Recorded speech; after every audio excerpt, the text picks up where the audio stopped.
అయినా నిలుస్తూ ఉన్నారు. మనకు అలాంటివి లేవు కదా. అందుకని ముందే చెప్పాను, ఒక్కొక్కరికి ఒక్కొక్క పరీక్ష విధానం వేరుగా ఉంటుంది. కొందరికి పరీక్షలు సులువుగా ఉంటాయి, కొందరికి కఠినంగా ఉంటాయి. కనుక పరీక్షలు అందరికీ ఉన్నాయి, దేవుని యందు విశ్వాసం ఉంచిన అందరికీ ఉన్నాయి, కానీ అవి వేరుగా ఉన్నాయి. అయితే ఆ పరీక్షలకు నిలుస్తున్నావా? నీ విశ్వాసం ఎలాగుంది? చిన్న వాటికే సహవాసం వదులుకోవటం, ప్రార్థన మానుకోవటం, భరించలేకపోవటం, సహించలేకపోవటం కదా. ఎలాగుంది విశ్వాసం?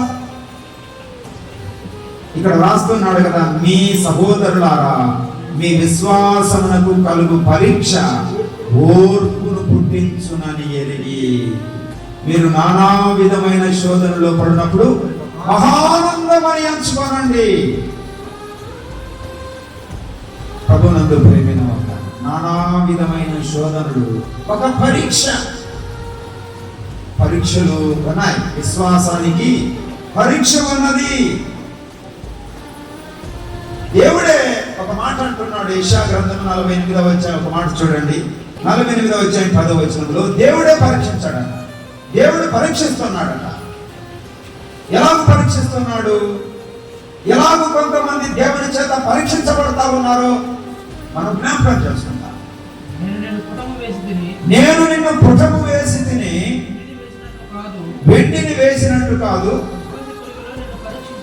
ఇబ్బంది కొలిమిలో నిన్ను పరీక్షించి తిని. జాగ్రత్తగా మనం విందాం. ఇది ఏ పరీక్ష?